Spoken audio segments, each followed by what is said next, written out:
Senator Joni Ernst says she hopes President Trump delivered a strong message to Vladimir Putin behind closed doors.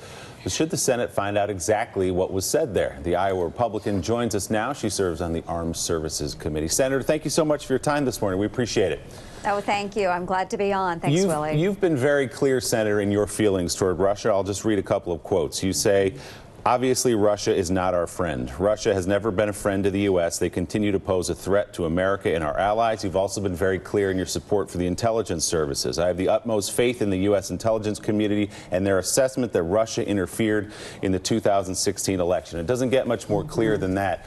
Are you satisfied with the president's explanation of his feelings about the Russian interference in the 2016 election? The president should have been much clearer. As I have stated time and again, you read some of my quotes, Russia is not our friend. And anytime we approach Russia or thoughts of Russia, we should always operate under the assumption that they want to undermine the United States of America. So given your feelings, Senator, about Russia, how did you feel on Monday when you watched the president stand at that lectern next to the president of Russia in Helsinki and pass on an opportunity to confront him or at least to condemn Russia and make clear the way he felt? I was disappointed, Willie. This was a tremendous opportunity for America to go forward and show strength against Russia, and that didn't happen. Again, the president should have been much, much clearer. There are so many Russian aggressions that we could have brought up in that opportunity. We should have pushed back very heavily, going all the way back to Crimea, the invasion of Crimea by Russia. There are gray zone opportunities involving many of our Balkan friends. Especially our sister state to Iowa, Kosovo. There are so many activities out there, and we lost an opportunity to bring those up. Hi, Senator. Thanks so much for joining. You say that you hope that the president in private delivered a stronger message, but what we know about the president's meeting in the Oval Office with Russians a day after firing Comey is that he actually did let slip some classified information about Israel. So do you hope that the president did that, or do you demand an answer about whether he did that? And how do you get that answer since no one else was in that room? How far are you prepared to go in terms of demanding an answer? I do think that you bring up a great point, that no one else was in the room other than the translator. We know that to be true. But the president should not go into those meetings without someone that is able to record the message, take down those notes.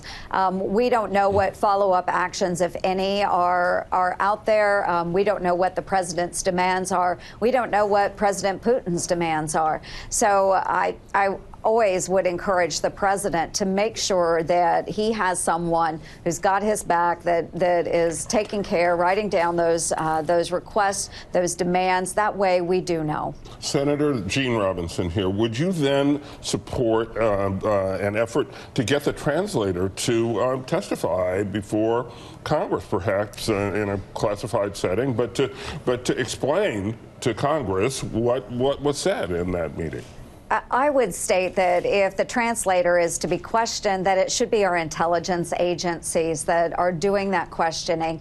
Again, knowing the context of the conversations, I think that would be the appropriate place to start. To make a show of it at Congress, I don't know that would help the situation any, but certainly if we need answers, it needs to be done through the intelligence community. Senator, good morning. Rick Tyler. The Congress, of course, is a co-equal branch of the executive branch. Constitutionally, foreign policy resides in the executive branch, but a lot of Americans are worried that we're projecting weakness overseas with these two meetings, one with Kim Jong-un and the other with Vladimir Putin, the two dictators.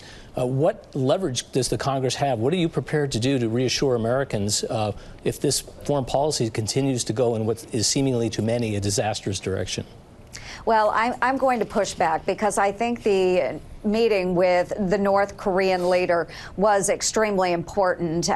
We have to have dialogue, we have to have communication to move us forward if we ever expect to denuclearize the Korean peninsula. So I actually do think that is a step in the right direction. I think that a step in the right direction could have had with President Putin if it had been done in a more transparent type of situation, if we had gone forward, if the president had gone in from a position of strength.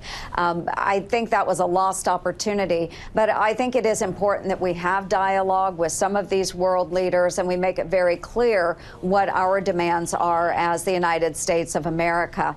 I appreciate the dialogue, but again, I wish that we had seen different communications coming from the president, especially as it applies to Russia. Senator, it's Sam Stein here. Your colleague, Chris Murphy, had some fairly tough words for Republicans in the chamber, saying that they've abdicated the responsibility to serve as a national security check on the president. What I've heard from you these past couple minutes has been condemnations of the president's conduct, but no actual tangible moves to provide some sort of semblance of checks or balance on some of the things that happened in Helsinki. For instance, you say you don't think it's your committee's purview to bring in the translator. Are you supportive of any legislation, for instance, that would further sanctions on Russia, maybe even take the power out of the president's hands and put them in the DNI's hands? Are you in favor of bringing members before your committee to get answers? I would like to see anything tangible that you would support that would maybe provide a check or some semblance of oversight on this president.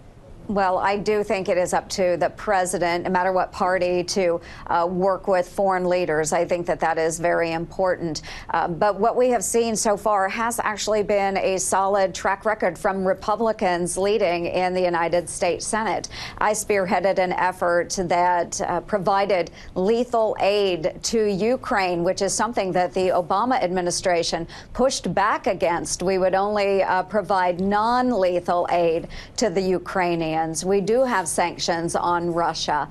We have the European Reassurance Initiative and other types of operations which push back in Eastern Europe against Russia gray zone activities, which are activities that are short of war. So I think you have seen great leadership coming from Senate Republicans, things that were pushed back on in the previous administration. So when it comes to getting tough with Russia, it has been this Congress that has led the way. I would look at so many situations around the globe where we have had briefings, all senators' briefings down in our SCIF at the Capitol, and I've lost count on how many briefings we've had regarding different situations around the globe. You know how many times I attended an all senators briefing on world situations under the Obama administration? Zero. Senator Ernst, Elise Jordan here. Switching gears slightly to another foreign policy issue that hits near and dear with about 500,000 of your constituents, the tariffs that Donald Trump is proposing. What are you hearing from your constituents in Iowa farmland about how these tariffs are going to affect their lives and livelihoods? And what are you proposing that Congress do to check the president's power over what seems to be a fairly ad hoc trade policy? Well, we continue to have discussions, and you're right. I am hearing from Iowans every single day. I spoke with some corn growers yesterday.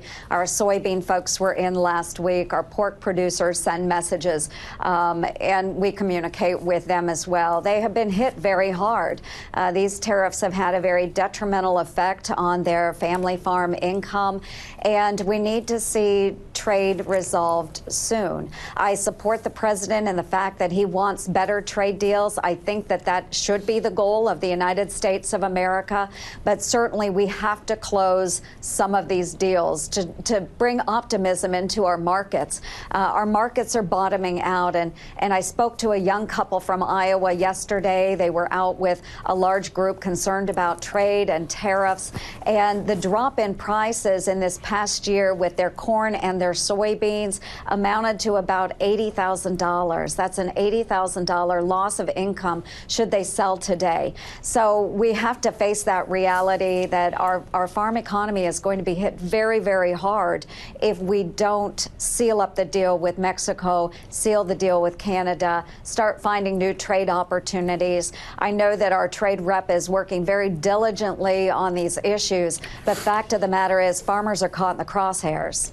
Senator, in addition to these questions about trade and foreign policy, you're also working hard on the issue issue of paid family leave in the Senate. You and Marco Rubio have co-sponsored some legislation there, and you've got allies, Democrats, who say, good for Joni Ernst, good for Marco Rubio, we ought to have paid family leave in this country. I think the disagreement is how to pay for it. You believe that money should come from the Social Security Trust Fund. Can you explain how it would work from your perspective?